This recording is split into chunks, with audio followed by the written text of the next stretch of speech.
So, my brothers and sisters, you have to give your life to Christ. Stop fornication. Like I here, I discovered the goodness of the Lord and what the Lord is doing. I decided to give my life to Christ. No more fornication. I don't have anything to do with women. I don't have anything to do with women. Not because they are evil, they are not evil, no. But there is this hindrance when you fornicate, when you do things that did never please the God Almighty.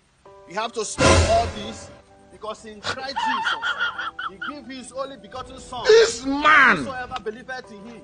Jesus! You are a mumu man!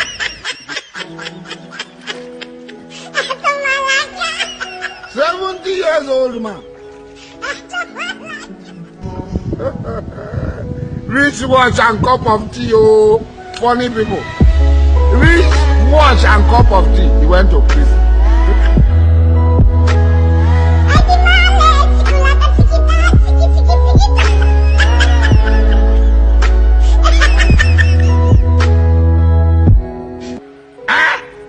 Photo, not be juju be that.